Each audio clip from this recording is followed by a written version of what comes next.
देखिए फ्रेंड्स, हमें further read करना है from here onwards.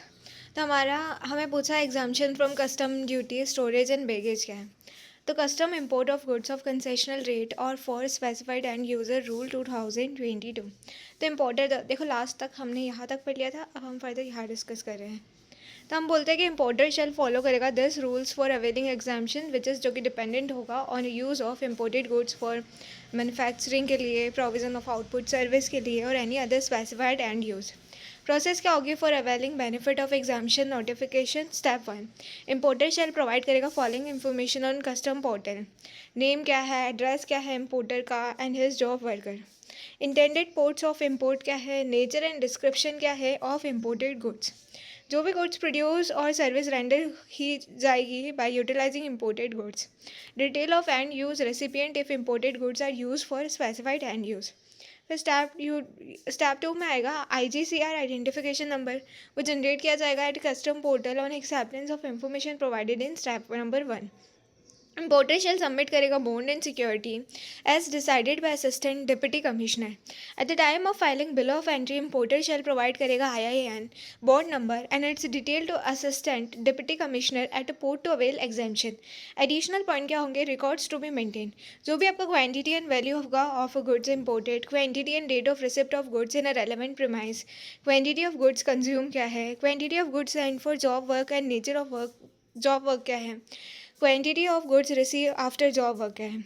Importer shall provide करेगा the records whenever ask by assistant deputy commissioner and also submit करेगा a quarterly statement on a common portal by 10th of month following the quarter. जो भी goods send किए जाएंगे to job worker, unit transfer और end user recipient को।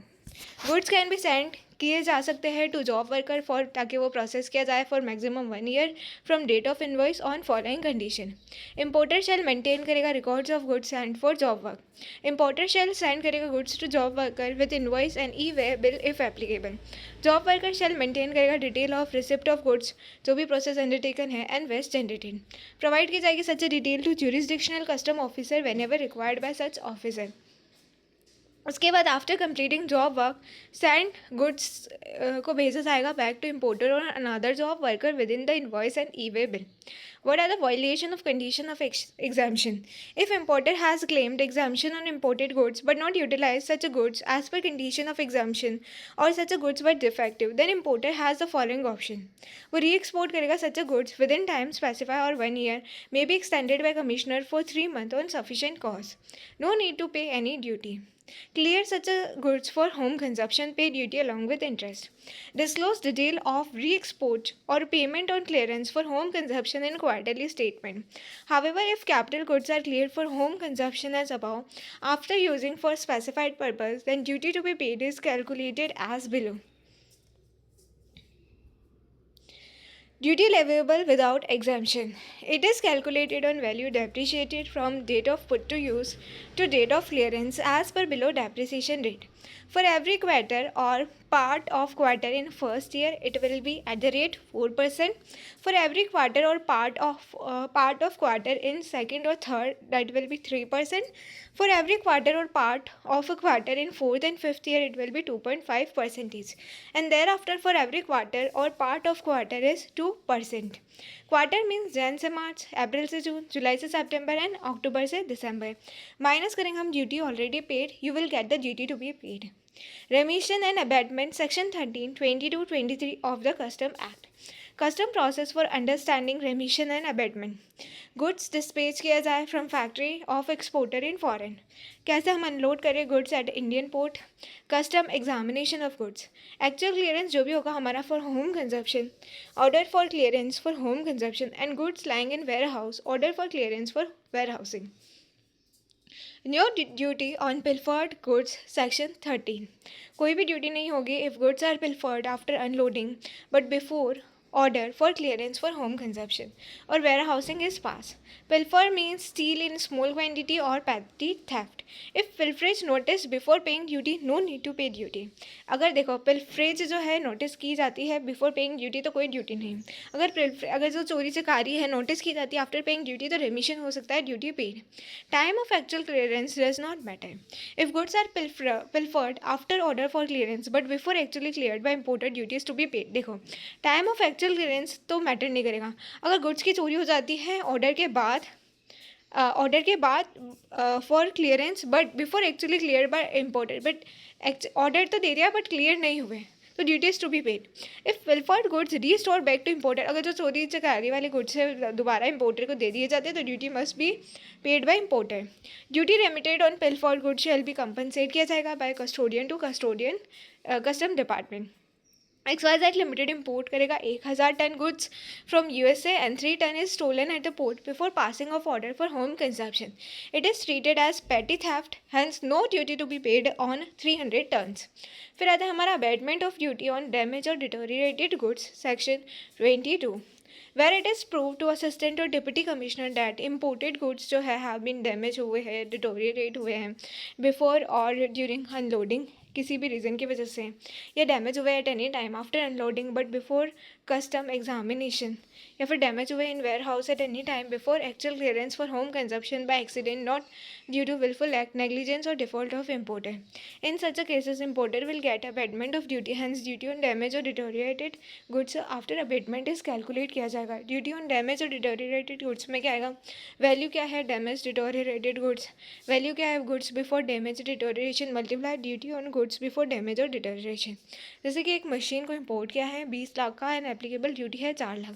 Machine को damage अगर अब देखो मशीन जो है वो ख़राब हो जाती है वेयर हाउस में and now it is value, अब उसका जो वैल्यू है आइडली 20 लाख की जगह 15 लाख है. तो सो ड्यूटी ऑन डैमेज मशीन कितना, अब ड्यूटी कितना लगेगा, पहले 4 लाख लग रहा था अब कितना लगेगा.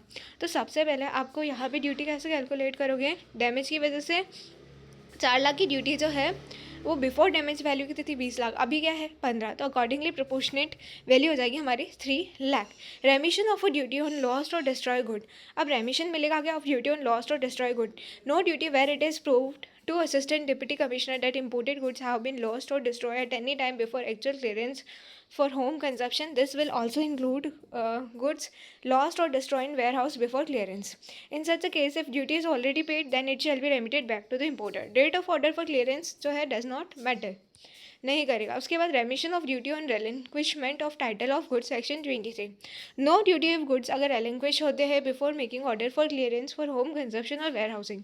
इम्पोर्टर जो है रेलिंक्विश, देखो क्या होता है रेलिंक्विश टाइटल, मतलब आपने मंगाया था सामान और बट आप बोलते हो कि नहीं हमें इसकी ज़रूरत नहीं है, रेलिंक्विश कर दो title, relinquish title of such a goods by endorsing document in favour of principal. हम बोलते हैं कि हमने जैसे कि रिद्धि मैम ने हमें एग्जाम्पल दिया था, जैसे कि उन्होंने क्या किया कि एक पोर्ट से एक पैर ऑफ शूज़ मंगाए, सारे एक ही पैर, मतलब लेफ्ट लेफ्ट लेग के शूज़, और एक अदर पोर्ट से राइट लेग के शूज़, और बोला कि ये तो गलत आ गया, तो टाइटल रेलिंक्विश कर दिया कि हमें ये चाहिए ही नहीं. इंपोर्टर में relinquish title of such goods by endorsing document in favour of principal commissioner of custom.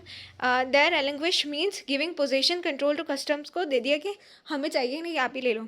फिर relinquishment is not permitted if offence appear to have been committed regarding those goods smuggled goods. Relinquish देखो ये intentionally भी हो सकता है कि ताकि है ना कस्टम जो है वो क्या करेगा, अब उसको टाइटल दे दिया है अब कस्टम को बेचना पड़ेगा. अब ऐसे गुड्स कौन लेगा, एक लेग का ही शूज़ है और दूसरे लेग का शूज़ नहीं है और सारे ऐसे करके तो वो सस्ते में बेचेगा. तो ऐसा किया जाता है with the intentions. तो relinquishment is not permitted अगर offense appears to be committed regarding those goods smuggled goods दिख रहे हैं, तो ऐसे जो relinquishment जो है permitted नहीं है. तो special provision for store section 85 to 90 of the custom act. meaning of store, store मतलब क्या होता है, देखो store मतलब होता है गुड्स फॉर जैसे कि यूज़ किया है इन वेसल और aircraft including fuel spare parts and other items such as food drink medicine life saving equipment etcetera. Import of stores without duty मतलब स्टोर्स किया जाता है इम्पोर्टेड इन वेसल और aircraft can remain there consume there and or may be transferred to other vessel or aircraft without payment of duty provided it is foreign going vessel or aircraft.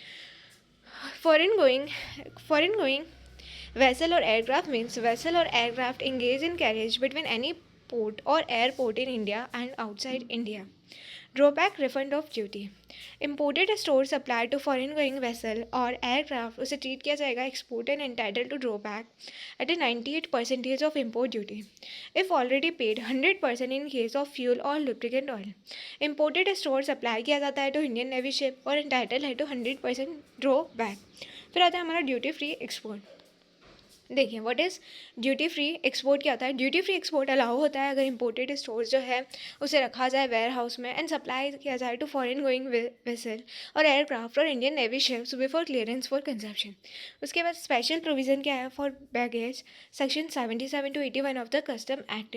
Meaning of baggage. Baggage मतलब क्या होता है. It includes अनएकम्पेनिड baggage है but does not include motor vehicles. नहीं, देखो baggage मतलब क्या होता है. बैगेज मतलब includes अनएकम्पेनिड baggage but does not includes motor vehicle नहीं आता है. In common it is the luggage of passenger. तो बैगेज मतलब क्या, जो भी सामान है पैसेंजर का वही बैगेज है. Baggage owner must make declaration of content in baggage to proper officer of custom in baggage declaration form. अब देखिए रेट ऑफ ड्यूटी का relevant date for determining rate of duty and valuation will be making such a declaration. At present rate of duty जो baggage पे कितना लगता है 35% लगता है और उस पर सोशल वेलफेयर सरचार्ज लगता है 10%. तो आइडियली हमारे पास बन जाता है 38.5%. हावेवर जैसे कि फायर आर्म्स जो है, कार्ट्रिजेस है, कार्ट्रिजेस 50 से ज़्यादा, सिगरेट्स 100 से ज़्यादा, सिगार 25 से ज़्यादा, टोबैको 125 ग्राम से ज़्यादा, उस पर 100% BCD चार्ज हो जाएगा. सेंट्रल गवर्नमेंट अलाउ कर सकता है duty free baggage as per below rules. तो general duty free baggage allowance जो हमारा GFA as per rule 3 and 4 class of passenger का इंडियन रेजिडेंट हो या फॉरेन रिसाइडिंग इन इंडिया हो या टूरिस्ट ऑफ इंडियन ओरिजिन हो excluding infant any country other than Nepal, Bhutan, Myanmar, जो भी use personal effect and travel souvenir तो allow होता है. और आर्टिकल जिसकी value 50,000 excluding article in annexure 1. अब एनेक्सर 1 के आइटम्स जो कि हमने अभी डिस्कस किए थे वो सारे थे. ये देखो एनेक्सर 1 के आइटम अभी और आगे आ जाएगा, हम फर्दर डिस्कस कर लेंगे. देखिए उसके बाद tourist of foreign origin excluding infant any country other than Nepal, Bhutan and Myanmar use personal effect and travel souvenir. तो उसमें वैल्यू क्या हो जाती है 15,000. और इंडियन रेजिडेंट या फिर फॉरेन रिसाइडिंग इन इंडिया और टूरिस्ट इंडियन और foreign excluding infant Nepal, Bhutan, Myanmar use personal effect and travel. देखो 3 केस बन जाते हैं. एक तो टूरिस्ट ऑफ फॉरेन ओरिजिन, एक इंडियन रेजिडेंट और एक इंडियन रेजिडेंट और foreigner residing in India. Use personal effect article up to value of 15,000 if arrived through land route only personal effects are allowed. उसके बाद infant up to age of 2 years. अगर infant जो है up to the age of 2 years 2 साल तक का है any country only use personal effect ही allow है. This allowance under rule 3 and 4 is available only on accompanied baggage. Personal effect does not include jewellery नहीं आएगा. Additional one laptop is also allowed है duty free if imported by a person having 18 या 18 साल से ऊपर का है. Additionally this and tourist means a person not normally resident in India and who enter India for stay up to 6 months in a period of 12 months for legitimate non-immigrant purpose. Alliance of a passenger cannot be pooled with any other passenger for a single term. Mr. A and Mrs. A couple coming from Australia bring music system of 1 lakh. In such a case, duty free allowance available is only 50,000 and tax to be paid 50,000. However, if they bring 2 music system, then 50,000 each. Then both are allowed duty free. एक लाते तो भी 50,000 तो दे रहे हैं, 2 लाते तो भी 50,000 इन मतलब दोनों वाले केस में 50,000 ईच. फिर देखिए ज्वेलरी अलाउंस के एडिशनल अलाउंस रूल 5 बोलता है if passenger residing abroad for more than 1 साल से ज़्यादा हो इंपोर्ट कर रहे ज्वेलरी ही shall be allowed duty free jewellery allowance मिल जाता है. In addition to allowance in rule 3 and 4 up to the below limit. Gentleman यानी कि मैन के लिए 20 ग्राम है और मैक्सिमम वैल्यू 50,000 है और लेडी के लिए 40 ग्राम है और मैक्सिमम वैल्यू जो वैल्यू कैप है वो है होता है 1 lakh. Mr. A come from Brazil after staying there for 2 years brought 30 gram silver jewellery of 60,000. देखो ये क्या है, मिस्टर ए जेंटलमैन है. कितना अलाउ है हमारे पास 50,000 ही अलाउ है और एक और 20 ग्राम अलाउ है. तो आपको प्रोपोर्शन निकालना होगा. Since duty free jewellery allowance is only up to 20 gram. So देखो 60 ग्राम जो है वो 30 ग्राम पे, तो 20 ग्राम का कितना होगा, आइडियली 40,000 ही अलाउ होगा as a jewellery. Mrs A come from Brazil after staying 2 years and brought 40 gram allow है क्या. लेडी पैसेंजर को कितना अलाउ है 40 ग्राम अलाउ है, यस अलाउ है, बट वैल्यू कैप जो है वो 1 लाख तक ही अलाउ है. However in both the cases balance 20,000 shall be allow in GFA. तो जो बैलेंस है बचा हुआ वो GFA में अलाउ हो सकता है. Transfer of residence additional allowance rule 6 person who has engage in profession abroad and transferring his residence to India is allow further duty free allowance in addition to the allowance in rule 3 and 4. तो देखिए जैसे कि duration of stay abroad 3 to 6 month. Article allow duty free कितना है, personal and household article up to 60,000, ये further. और rule 6 वाला है Indian passenger 6 to 1 years, personal and household article up to 1 lakh Indian passenger. 1 to 2 year, personal and household article up to 2 lakh Indian passenger not avail such concession in last year. More than अगर 2 साल से ज़्यादा जाता है तो personal and household article up to 5 lakh. Minimum 2 years stay abroad before arrival. However, shortfall of 2 months in a stay abroad can be condoned by AC and DC. Total stay in India is up to 6 months in last 2 years. However, Commissioner may condone this condition. Not avail such concession in last 3 years. Allowance under Rule 6 is not available on article in Annexure 1 and 2 but available on article in Annexure 3. Unaccompanied baggage कोई है तो अगर late unaccompanied baggage may land in India up to 2 months before arrival can be extended up to 1 year before arrival by assistant or deputy commissioner or is dispatched within 1 month of arrival of passenger in India up to the extended period. अब देखिए crew baggage में क्या होता है. Rule 9 above rule shall apply होगा on crew members of foreign going conveyance when he is finally paid off on his termination. However crew जो है can bring items जैसे chocolate, cheese, cosmetic, petty gift up to 1500 every time for himself. Crew member जो है अपने साथ chocolate chips वगैरह 1500 तक का सामान ला सकता है या चाहे फैमिली के लिए भी ला सकता है. वरियस एनेक्सर रेलेवेंट है for baggage rule. Annexure 1 rule 3 4 6. Fire arms देखो एनेक्सर 1 के आइटम्स में क्या है, फायर आर्म्स एक भी अलाउ नहीं है. कार्ट्रिजेस 50 जो कार्ट्रिजेस होते हैं फायर आर्म्स के वो 50 से एक्सीडिंग 50 से ज़्यादा अलाउ नहीं है. सिगरेट 100 से ज़्यादा अलाउ नहीं है. सिगरेट CCD सिगरेट 100 से ज़्यादा अलाउ नहीं है. 25 से ज़्यादा अलाउ नहीं है. और टोबैको 125 ग्राम से ज़्यादा, तो 100 + 25 125. तो CCD हम बोलते हैं जैसे सिगरेट, सिगार, टोबैको. तो सिगरेट 100 से ज़्यादा स्टिक्स अलाउ नहीं है. सिगार 25 से ज़्यादा अलाउ नहीं है. और टोबैको 125 ग्राम से ज़्यादा अलाउ नहीं है. अल्कोहल, लिक्योर और वाइन मोर देन 2 लीटर से ज़्यादा अल्कोहल अलाउ नहीं है. गोल्ड और silver in any form other than ornament और ये अलाउ नहीं है. And flat panel LCD plasma TVs वगैरह अलाउ नहीं है. एनेक्सर 2 के आइटम्स में आता है see rule 6 colour television, video home theatre system, dishwasher, domestic refrigerator of capacity about 300 litre और its equivalent, deep freezer, video camera या फिर सिनेमाटोग्राफिक फिल्मों of 35 mm and above, gold silver in any form other than ornament. Annexure 3 rule 6 देखिए या तो हमारा video cassette recorder है, video player है, वीडियो टेलीविज़न रिसीवर है, वीडियो कैसेट डिस्क प्लेयर है, डिजिटल वीडियो डिस्क प्लेयर और म्यूज़िक सिस्टम है, एयर कंडीशनर है, माइक्रोवेव है, ओवन है और वॉशिंग मशीन है, वर्ड प्रोसेसिंग मशीन है, फैक्स मशीन है, पोर्टेबल फोटोकॉपिंग मशीन है, इलेक्ट्रिकल और liquefied petroleum gas cooking range है, पर्सनल कंप्यूटर, डेस्कटॉप कंप्यूटर है, लैपटॉप कंप्यूटर है, नोटबुक कंप्यूटर है, डोमेस्टिक रेफ्रिजरेटर ऑफ कैपेसिटी है अप टू 300 लीटर और its equivalent.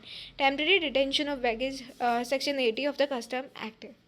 If passenger brought article which are dutiable or prohibited है to be imported and a passenger has made true declaration about the content but passenger does not want to pay duty, in such a case proper officer में allow करता है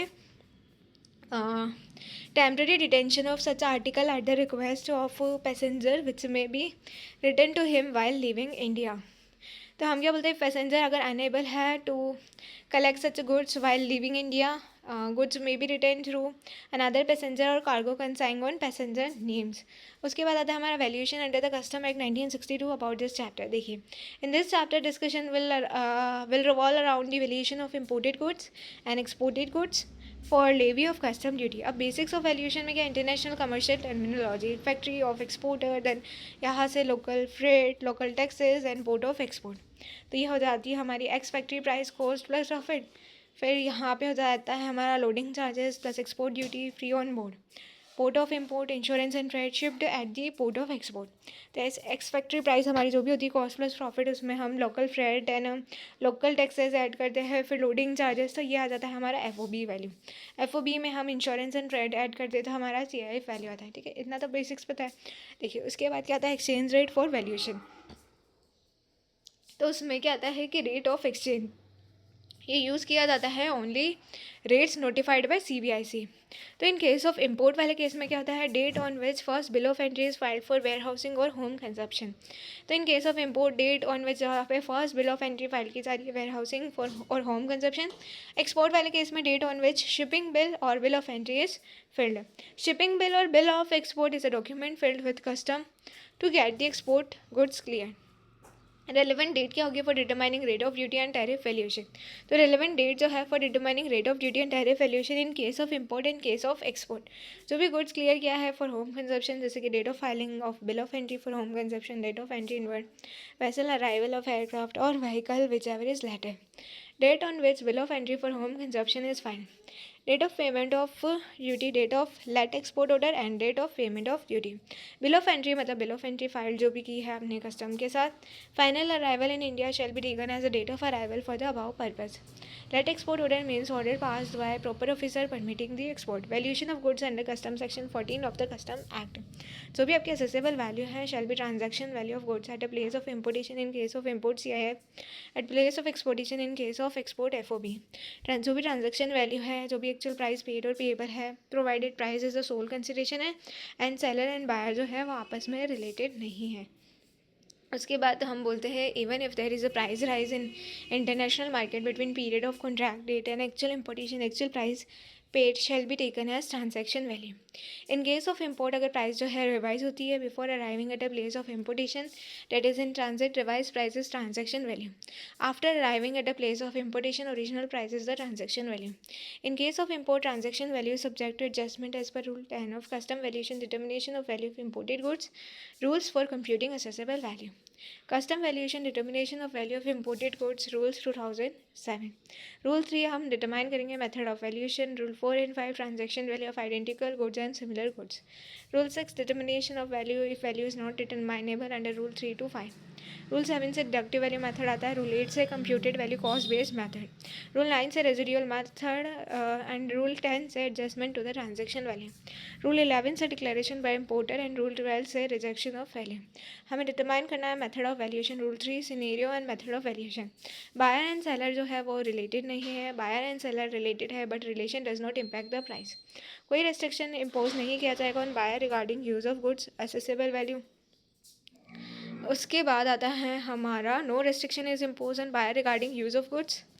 restriction is impose on buyer regarding use of goods but such a restriction is imposed by Indian law or restriction only limit the geographical area for sale of such goods.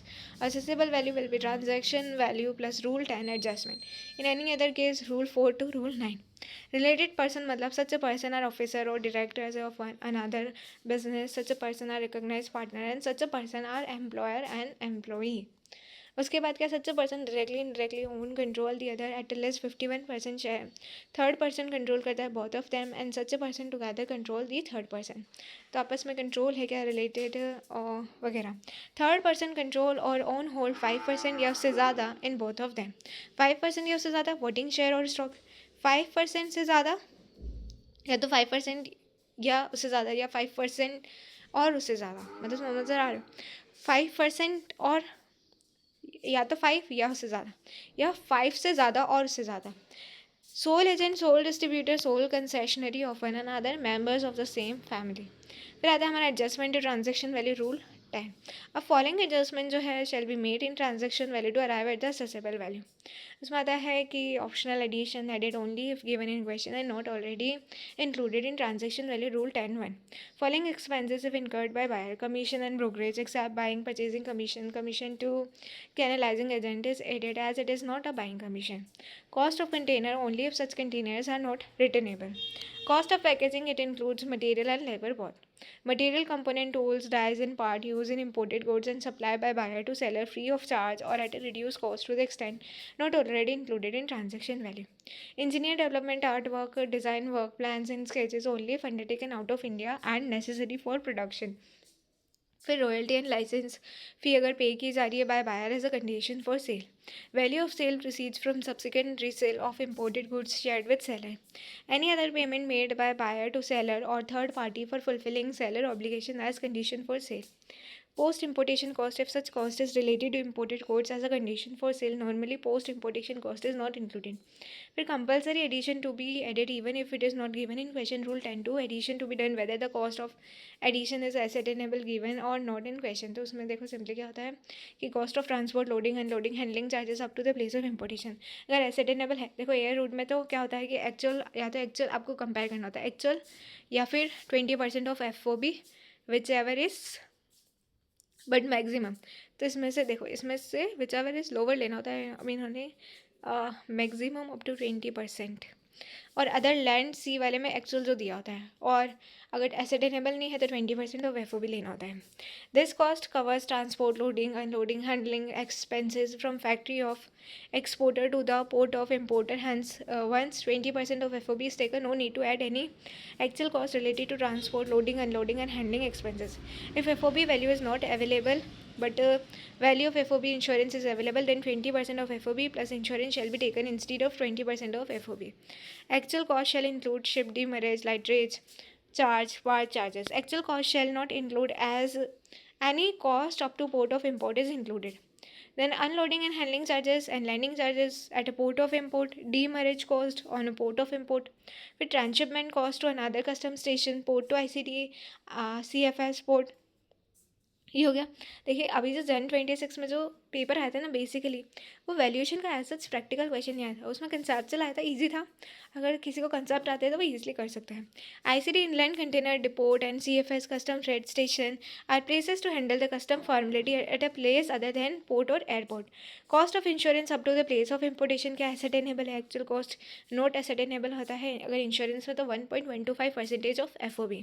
If FOB value is not available but the value of FOB plus transport plus handling, loading, unloading is available, then 1.125% FOB plus transport plus handling plus loading plus unloading shall be taken instead of 1.125% of FOB value. फिर हम बोलते हैं कि optional addition shall be added first to calculate FOB for the purpose of calculation of compulsory addition. XYZ Limited has imported goods from London and goods arrive at Mumbai and later transfer to Delhi. Aircraft arrive हुआ रहा है इन मुंबई में on 18th April and bill of entry filed is 15 April. Price of imported goods ex factory. उसके बाद है transport charges from factory to airport of shipment, handling and loading charges at export airport. फिर transport cost from export airport to import. Then unloading and handling at import airport. Insurance cost which is not ascertainable. Engineering and design charges paid to firm in Norway.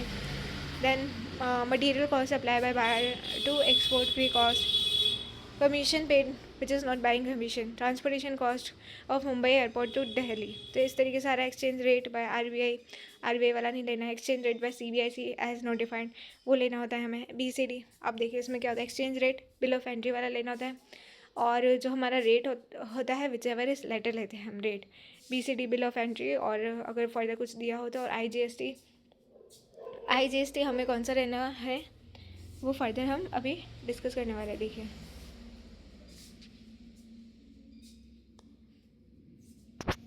इन दोनों में से जो letter होता है IGST वो लेते हैं. अब इसमें क्या क्या गिवन है हमें ये क्वेश्चन था. इसमें ex factory price plus engineering and design charges plus हमारा ये आ गया मतलब 10(1) की एडजस्टमेंट. एल्सवेयर इन इंडिया के अलावा कहीं होगा तो इंक्लूड हो जाता है तो फिर वैल्यू आ जाएगा ये. फिर हम एक्सचेंज रेट जो है notified by CBIC on the date of filing of bill of entry लेते हैं हमेशा. फिर उसके बाद हमारे पास ये कुछ रुपीज़ में दिया था जैसे material cost free of cost ये ऐड हो गया. कमीशन ये ऐड हो गया.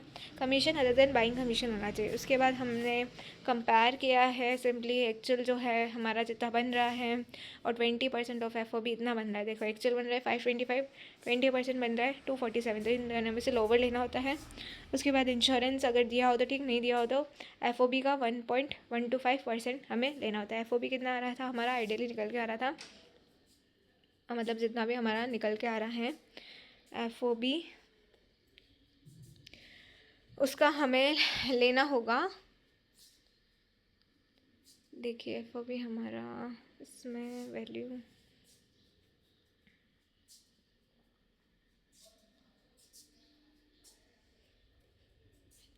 फिर इंश्योरेंस फ्रेड ऐड करेंगे तो CIFL एसेसेबल वैल्यू आ जाएगा. फिर उसमें जो भी BCD है, जो भी लेटर डेट वाला है, जो भी लेटर होगा वो लेंगे। एंड सोशल वेलफेयर सरचार्ज जो BCD है उसका 10%। और वैल्यू फॉर लिविंग IGST तो देखो ये आप आई थिंक आपको आता होगा। इसमें अब देखिए, इसमें हमारा FOB वैल्यू कितना बन रहा है वो एक बार देख लेना। तो आइडियली इसमें हमारा FOB बन रहा है, हाँ 1110। इसमें देखिए मतलब हमने कंप्यूट किया था ना, FOB 1110 बन रहा है।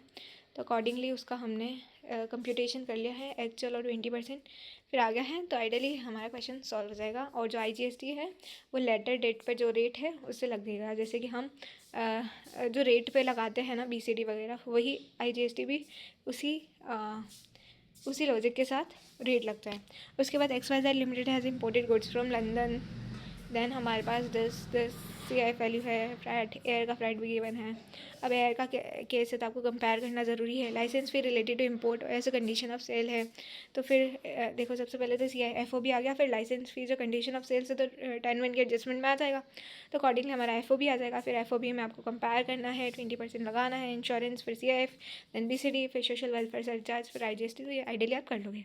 ट्रांजेक्शन वैल्यू ऑफ आइडेंटिकल और similar goods, rule 4 and rule 5। अगर एसेसेबल वैल्यू जो है नॉट डिटरमाइनेबल है under rule 3, then transaction value of identical or similar goods in a sale at a substantially same commercial level and quantity is considered as assessable value.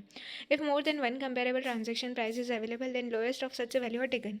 However, following adjustment are to be made in about transaction when adjustment for difference in commercial level and quantity, adjustment for freight and insurance cost considering difference mode of transport, etc. in identical or similar goods transaction with a transaction given in the question. देखिए उसके बाद valuation under custom में हमारे पास आता है meaning of identical और similar goods. अब देखिए meaning of identical and similar goods में identical goods, similar goods. Identical in appearance हो, परफॉर्मेंस हो, क्वालिटी और रेपुटेशन। सिमिलर मतलब जो कि एब्सोल्युटली अलाइक हो इन अपीयरेंस बट कैपेबल हो परफॉर्मिंग सेम फंक्शन। मैन्युफैक्चरिंग हो in same country by same और different manufacture. Engineering, development, art, design, work plans and sketches are supply from India से supply करा हो, फ्री ऑफ कॉस्ट हो, concessional rate पर buyer, such goods are not considered as identical और similar goods. कैसे आप determine करोगे value if value is not determinable under rule 3 to 5, rule 6। तो देखिए अगर एसेसेबल वैल्यू डिटरमाइनेबल नहीं है, 3 से 5 तक हम नहीं डिटरमाइन करें, सैम शेल भी डिटरमाइन किया जाएगा using rule 7 and 8 sequentially. However हम 7 8 में ये कर सकते हैं कि पहले 8 लगा सकते हैं 7 से पहले, after taking approval of PO का अप्रूवल लेके। फिर आता है हमारा रूल 7, बोलता है डिडक्टिव वैल्यू मेथड। इसमें क्या होता है, कैसे आप कैलकुलेट करते हैं एसेसेबल वैल्यू। तो जो भी आपकी price at which the imported और आइडेंटिकल और सिमिलर गुड्स सोल्ड किए जा रहे हैं इन ग्रेटेस्ट एग्रीगेट क्वांटिटी में to unrelated buyers in India और एट और around same time within 90 days from date of import, उसमें से आप profit usually made in India from such goods deduct कर देते हो। उसमें से commission, transport, insurance and other associated cost usually incurred in India वो हटा देते हो। Custom duty and other taxes वो भी हटा देते हैं, तो आपको असेसेबल वैल्यू मिल जाती है। उसमें से आप value added by further processing if sold after further processing the same वो हटा देते हैं, तो आपको असेसेबल वैल्यू मिल जाती है। जो भी आपका कंप्यूटेड वैल्यू है, कॉस्ट बेस्ड मेथड है, रूल 8 का method of calculating accessible value, तो आप उसमें क्या करते हैं, material, fabrication and other processing जो भी आपने इनकर्ड की है इन प्रोड्यूसिंग इम्पोर्टेड गुड्स, जो भी आपका प्रॉफिट एंड जनरल एक्सपेंसेस है by export country producer for similar export to India, उसमें अदर एक्सपेंसेस अंडर रूल 10(2) आप ऐड कर देते हो, तो आपको क्या मिल जाता है, असेसेबल वैल्यू मिल जाता है। देखिए फिर उसके बाद अदर रूल्स है, रेजिडुअल वैल्यू रूल 9। अगर असेसेबल वैल्यू जो है आप डिटरमाइन ही नहीं कर पा रहे अंडर अबाउट रूल्स, तो आप डिटरमाइन करोगे as per reasonable means which are consistent होगा with the general provision of these rules and basis of data available. तो जो भी आपकी वैल्यू होगी ना under rule 9 shall not be determine नहीं की जाएगी on the basis of selling price of goods procured in India, selling price of goods in domestic market of exporting country, cost of production, minimum custom value, arbitrary और fictitious value. उसके बाद आता है हमारा declaration by the importer rule 11। Importer जो है shall furnish करेगा, declaration disclose करेगा फुल और एक्यूरेट डिटेल रिलेटिंग जो भी है to the value of imported goods. Rejection of value क्या है, अगर प्रॉपर ऑफिसर का पास डाउट आता है अबाउट द ट्रूथ और accuracy of value declared, he may raise the concern and reject the value of the following grounds. जो भी significant higher value है एट विच आइडेंटिकल और सिमिलर गुड्स इंपोर्ट किए जा रहे हैं एट और about the same time, transaction involve abnormal और स्पेशल डिस्काउंट, नॉन डिक्लेरेशन और misdeclaration of detail of goods, या फिर फ्रॉडुलेंट और मैनिपुलेटेड डॉक्यूमेंट्स है। तो उसके बाद हमें क्या करना है, देखिए custom valuation, determination of value of export goods rule 2007। जो भी आपका ट्रांजैक्शन वैल्यू है उसे कंसिडर किया जाएगा as assessable value of exported goods. However अगर सेलर एंड बायर जो है रिलेटेड है और अगर वो इन्फ्लुएंस कर रहे हैं price, and rule 4 to rule 6 shall be use to determine the assessable value. जो भी वैल्यू होगा शैल बी डिटरमाइन किया जाएगा on the basis of value of like kind and quality goods are exported at or about same time to other buyer in same or another country after making reasonable adjustment। Rule 5 बोलता है अगर value could not be determine नहीं हो पा रहा है rule 4 से, तो accessible value shall be based on computed value method, जिसमें क्या होगा, प्रोडक्शन एंड मैन्युफैक्चरिंग होगा और processing cost of exported goods होगा, जिसमें क्या आएगा, design and brand charges, profit amount. Rule 6 में हम बोलते हैं अगर value could not be determine नहीं किया जा रहा है रूल 3 से लेकर रूल 5 तक, तो उस केस में क्या होगा कि जो भी आपका असेसेबल वैल्यू होगा वो डिटरमाइन किया जाएगा यूजिंग रीजनेबल मीन्स, जो भी कंसिस्टेंट है with the general provision of this rule. फिर XYZ लिमिटेड ने जैसे सपोज एक्सपोर्ट किया है goods to USA by ship, FOB price दे रखा है, शिपिंग बिल प्रेजेंट दे रखा है, लेट एक्सपोर्ट ऑर्डर इतना आया है, एक्सचेंज रेट बाय CBIC देखो, बिल ऑफ एंट्री किस दिन हुई है वही लेना है, and export of duty applicable इतना है। तो FOB वैल्यू आपके पास गिवन है। उसके बाद exchange rate notified by CBIC on the date of bill of entry. Bill of entry कब हुई है, शिपिंग बिल प्रेजेंटेड 15 अप्रैल की ही आपको रेट ऑफ ड्यूटी लेनी है, जो कि कितनी है हमारे पास 100। उसके बाद असेसेबल, फिर एक्सपोर्ट ड्यूटी, एक्सपोर्ट ड्यूटी कितना आएगा, एक्सपोर्ट ड्यूटी आ जाएगा हमारा 10%, ठीक है। उसके बाद तो इस तरीके से हमारा वैल्यूएशन भी हो जाता है। फिर आता है हमारा importation and exportation of goods about this chapter. तो इन दिस चैप्टर डिस्कशन जो है will revolve around import and export procedure under custom, and it also cover the assessment and audit under custom भी आ जाएगा। देखो import procedure eight a glens, सबसे पहले arrival होगा, aircraft vehicle vessel का submission होगा of arrival manifest, import report by person in charge. Permission होगा to कैसे आप अनलोड करोगे गुड्स को, कैसे ग्रांट करोगे entry inward in case of vessel, unload कैसे करोगे गुड्स को, goods under custody of custodian क्या है, कैसे आप फाइल करोगे बिल ऑफ एंट्री, एंड कैसे पेमेंट करोगे duty. Bill of entry for home consumption क्या है, पेमेंट ऑफ ड्यूटी क्या है, order for clearance for home consumption क्या है, bill of entry for transshipment क्या है, कोई पेमेंट नहीं होगी ड्यूटी की, bill of entry for home consumption, and bill of entry for warehousing into bond, no payment of duty. Export procedure क्या है, at a glance exporter file करेगा shipping bill in case of aircraft vessel, and bill of entry in case of vehicle. Proper officer जो है वो check करेगा duty पे की है नहीं या नहीं, गुड्स प्रोहिबिटेड तो नहीं है, प्रॉपर ऑफिसर जो है वो पास करेगा order for clearance, let export order. उसके बाद कहता है गुड्स जो है लोडेड ऑन एयरक्राफ्ट वेसल और व्हीकल ओनली अगर ड्यूटी पास, शिपिंग बिल और बिल ऑफ एंट्री सबमिट की जाती है। एंट्री आउटवर्ड जो है वो ग्रांट किया जाएगा in case of vessel. Submission होगा export manifest by person in charge.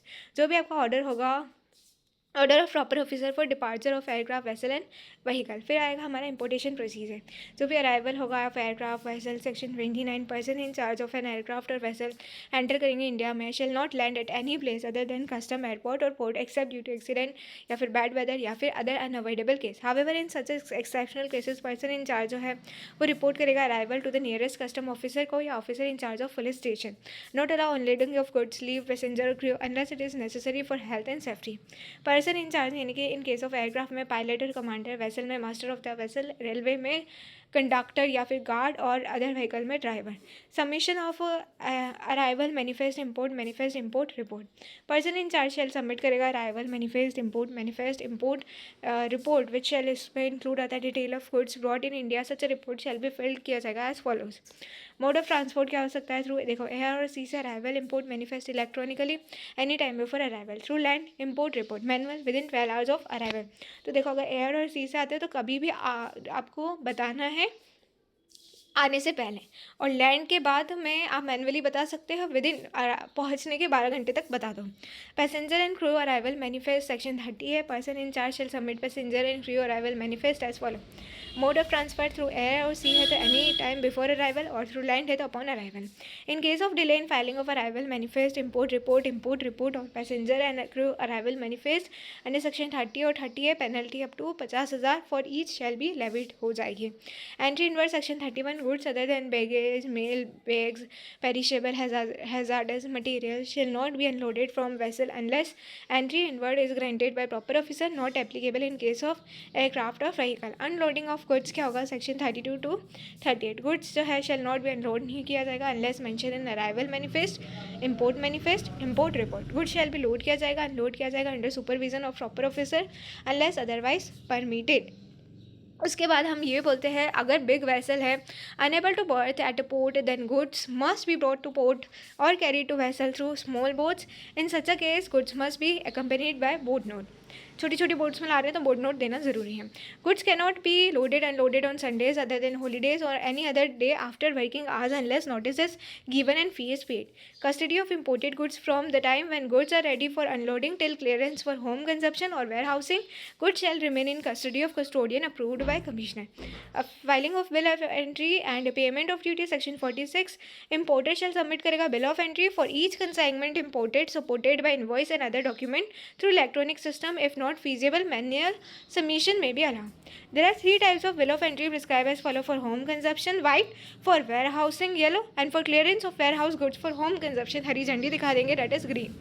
Importer shall file bill of entry before the end of day preceding the date of arrival.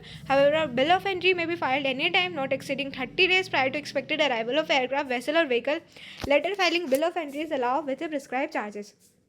Importer shall pay custom duty electronically through custom portal IceGate. If registered under Authorized Economic Operator AEO program or paying custom duty of 10,000 or more as per bill of entry. Payment of duty shall be made on the date of filing bill of entry. However, Principal Commissioner or Commissioner at Import Port may allow deferred payment of duty to following eligible importers. Importers certified under Authorized Economic Operator program as a Tier 2 and Tier 3 authorized public undertaking. Due date क्या होगा for payment of duty in case of deferred payment of duty clear first pay later. Bill of entry which payment is due date. देखिए अगर 1 से लेके 15 day of any month है तो 16th of month that month 16 to last day of any month है except March तो first of next month और 16 to 31 मार्च है तो 31 मार्च. उसके बाद आता है हमारा what will be the condition for making deferred payment of duty. Eligible importer shall make payment of duty electronically. If there are more than one default in 3 consecutive months, deferred payment facility shall not be allowed. May allow after payment along with interest. Clearance of goods section 47. If custom officer is satisfied that goods are not prohibited goods and appropriate duty has been paid, he may order for clearance of goods for home consumption. आपकी देखिए disposal of goods not clear section 48 बोलता है custodian can sale कर सकता है the imported goods through auction with approval of custom department after giving the notice to importer. If goods are not cleared for home consumption or warehousing within 30 days of arrival or extended period, title is relinquished by importer under section 23. In case of animal, foodstuff and hazardous good, it can be sold even before expiry of 30 days with approval of proper officer. Arms and ammunition cannot be auctioned. Warehousing without warehousing. Section 49 बोलता है proper officer on application may allowed to store goods in a public warehouse for 30 days if clearance of goods is pending. Commission may extend the period further by 30 days at a time. Note: provision of warehousing chapter is not applicable here. Submission of bond is not required. देखो export procedure क्या है? Filing of shipping bill, bill of export and payment of duty section 50. Exporter जो है वो file करेगा shipping bill और bill of export and make करेगा payment of duty on custom automated system. Exported through aircraft vessel shipping bill. Exported through vehicle bill of export. Let export order क्या होता है? देखें अगर कस्टम ऑफिसर इज सेटिस्फाई कि goods जो है वो प्रोहिबिटेड गुड्स नहीं है और अप्रोप्रिएट ड्यूटी जो है वो पे कर दी गई है, ही में पास वो क्या कर सकता है? लेट एक्सपोर्ट ऑर्डर पास कर सकता है. अब grant of entry outward and permission to load क्या आता है? सेक्शन 39 से 40. देखो following requirement are to be fulfil for loading of export goods. इसमें क्या होता है? देखो एंट्री आउटवर्ड इज ग्रांट की जाएगी only in case of vessel except in case of baggage and mail bags. Duly pass shipping bill in case of air vessel. Bill of export in case of vehicle is submit की जाएगी. Let export order is pass and accompanied किया जाएगा with board note if board note is applicable. Submission of departure manifest export report section 41. Person in charge जो है वो furnish करेगा departure manifest export report electronically before departure, जो कि include करा जाएगा जिसमें detail of vessel, cargo, store, crew, passenger. In case of delay in filing penalty up to 50,000 जो है वो लगेगी. Departure of conveyance through written order section 42. Proper officer जो है वो परमिट करेगा departure of conveyance through written order only if shipping bill या फिर बिल ऑफ एक्सपोर्ट और other document has been submitted as required by proper officer. जितनी भी duty leviable है has been paid. Departure manifest export report has been submitted. Person in charge of convenience has answered all questions put to him by proper officer. If goods mentioned in shipping bill or bill of export is not exported wholly or partly, exporter shall furnish the information to proper officer within 7 days of departure. Revision of entry by importer और exporter post clearance. देखो importer और exporter can change कर सकता है the detail already filed and recalculate कर सकता है the duty payable if earlier less duty was pay the difference voluntarily along with interest. If earlier excess duty was paid revise की जाएगी, entry will be treated as refund claim. Revision of entry is not allow in following cases, अगर audit और search seizure है, summon has already been initiated, या फिर cases requiring refund where proper officer already reassess कर लिया duty. अब देखिए assessment में क्या होता है, असेसमेंट मतलब quantification of duty payable. Self assessment हो सकता है, रीअसेसमेंट हो सकता है। तो इंपोर्टर एंड एक्सपोर्टर जो है वो सेल्फ असेस करेगा duty while filing the bill of entry. Proper officer on a sample basis में वेरीफाई कर सकता है क्या self assessment revision in entry. Proper officer में रीअसेस कर सकता है duty if founded self assessment revision in entry is not done correctly. Proper officer shall pass कर सकता है speaking order within 15 days of reassessment if reassessment done is contrary to the self assessment. Provisional assessment क्या होता है, देखो grounds of provisional assessment. Proper officer may assess कर सकता है duty leviable provisionally in following cases. Importer और exporter is not able to self assess the duty and make request in writing. उसके बाद आता है हमारा प्रॉपर ऑफिसर कंसिडर कर सकता है necessary to conduct any chemical और other test on goods. Importer और exporter has not produce necessary document in information to proper officer. Importer और exporter provided the necessary document in information but proper officer want to make further inquiry. Importer shall provisionally pay करेगा duty and submit करेगा security for future deficiency. On finalisation of assessment अगर final duty जो है वो ज़्यादा आती है, provisional duty paid, तो आपको क्या करना पड़ेगा, पे करना होगा ड्यूटी डिमांडेड और इंटरेस्ट भी पे करना होगा 15%। और इंटरेस्ट कहाँ से चालू हो जाएगा, from the first date of the month in which duty provisionally assess की थी, जहाँ से फर्स्ट दिन से लेकर to the date of payment. और फाइनल ड्यूटी में क्या होगा, अगर प्रोविजनल ड्यूटी ज़्यादा भर ली और आपने मतलब जितनी ड्यूटी बननी चाहिए थी उससे ज़्यादा पे कर ली, तो आपको रिफंड मिल जाएगा 6% का। और इंटरेस्ट जो है for the period from the date after 3 months from the final assessment no interest refund within 3 months। देखो इसमें क्या होगा कि 3 month जहाँ एक्सपायर होते हैं from the date of final assessment refunded, अगर 3 महीने में आ गया है तो फिर आपको कोई भी रिफंड मिलने वाला नहीं to the date of refund. अब देखिए इसमें रिफंड कितना है, percentage 6%। Each bill of entry consignment shall be considered as a separate case. Mister X import कर रहा है certain goods in a month of God. देखिए ये मैं आपको एक्सप्लेन कर लेती हूँ, देन हम क्या करेंगे कि ये वाला जो है हम फर्दर पढ़ लेंगे। देखिए इसमें ऐसा कोई डिफ़िकल्टी नहीं है, बट फिर भी देखिए इसमें क्या है, जैसे कि मिस्टर एक्स इंपोर्ट कर रहा है certain goods in a month of May for which provisional duty कितनी थी, 1 lakh, and has been paid on, कब आपने पे की, प्रोविजनल ड्यूटी 15 मई को, और फाइनल ड्यूटी कितनी निकल के आई, 1.5 लाख। तो आइडियली आपका जो है ड्यूटी ज़्यादा है फाइनल ड्यूटी, और आपने प्रोविजनली जितना पे किया था वो कम है। तब यहाँ पे कितना लगेगा, इंटरेस्ट लग जाएगा 15% से from the first day of the month जब आपने पे किया है, यानी कि 1 मई से गिन लो। 1 मई से कब तक, to the date of payment. आपने पेमेंट कब किया है, determine balance duty to be paid along with interest. तो आपने 50,000 का एक तो आपने एक शॉर्टफॉल किया है, तो 50,000 का जो शॉर्टफॉल किया है उस पर 15% जो है इंटरेस्ट लगेगा। वो कब से लगेगा, फ्रॉम द डेट जब आपने पे किया था उसका फर्स्ट डे से, यानी कि 15 मई से। कब तक आपने पे किया है balance, mister x has paid the balance duty on 5 अगस्त। तो 1 मई से लेके 5 अगस्त तक जितने भी डेट आप कैलकुलेट कर लेना, फर्स्ट मंथ यानी कि 1 मई से लेके 5 अगस्त तक जितने डेज़ हो रहे हैं, जैसे कि 97 डेज़ हो रहे हैं इस केस में, उस पर आपको इंटरेस्ट पे करना पड़ेगा अकॉर्डिंगली। तो टोटल अमाउंट आपको इतना पे करना पड़ेगा, 50,000 तो पे करना ही पड़ेगा, उसके साथ साथ इंटरेस्ट भी पे करना होगा।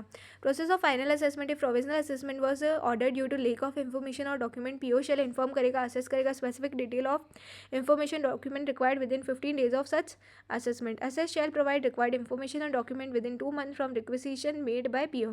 प्रॉपर ऑफिसर जो है वो एक्सटेंड कर सकता है such a period for further 2 months। Officer senior to PO may extend कर सकता है such a period as a deem fit but not beyond 14 months from the date of provisional assessment. ठीक है, तो यहाँ तक हमारा हो जाएगा, उसके बाद हम फर्दर बाद में डिस्कस करने वाले हैं। देखिए यहाँ तक आइडियली हमारा हो चुका है।